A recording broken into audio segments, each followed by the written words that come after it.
இங்க இருக்கிறவங்க இப்ப இதுல வந்தவங்க அத்தனை பேருமே அவர் வந்து ஒரு பொலிட்டீஷியனாவே பார்க்கவே இல்லை. அவங்க கூட பிறந்த அண்ணாவா, கூட பிறந்த பையனா, தம்பியா, அவங்க பிறந்த தம்பியா, அது மாதிரிதான் பாத்துக்காங்க. எல்லாரும் பேசும்போது அவர்கிட்ட போட்டோ எடுத்ததுக்கு அப்புறம் அழுதவங்க எத்தனை பேரை பார்த்தேன். நான் தான் எம்ஜிஆரை பார்த்திருக்கேன். எம்ஜிஆரை பாக்குறதுக்கு மார்னிங் 9 o'clock வரேன்னு சொன்னவர் 4 மணிக்கு தான் வந்தார். ஆனா அது வரைக்கும் வெயிட் பண்ணி டயர்டாகி எம்ஜிஆரை பார்த்தோன்னே அந்த டயர்ட்னஸ், அந்த வலி எல்லாமே போயிடுச்சு.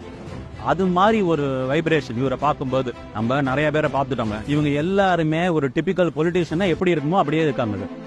அந்த வெள்ளை சட்டை போட்டுட்டு உள்ள பாக்கெட்ல படத்தை வச்சுக்கிட்டு என்ன பண்ணணுமோ அவங்க கூட இருக்கிறவங்களும் அப்படிதான் இருக்காங்க. ஆனா இவரு டிஃபரெண்ட். எல்லாருக்கும் தெரியுது, ஈஸியா ரீச் ஆயிடுது. படிச்சவங்களுக்கு ரீச் ஆயிடுச்சு, இன்னும் கொஞ்ச நாள்ல கீழே ரீச் ஆகும். படிக்காதவங்களுக்கு இது போகும். அண்ணாமலை ஜிக்கு வந்து வெற்றி வாய்ப்பு வந்து மேபி இந்த இதுல வந்து இந்த எலெக்ஷன்ல இம்மீடியட்டா இருக்காம இருக்கலாம். ஆனா அதையும் தாண்டி மக்கள் அடுத்த இதுல எலெக்ஷன்ல கண்டிப்பா வரதுக்கு சான்சஸ் இருக்கு.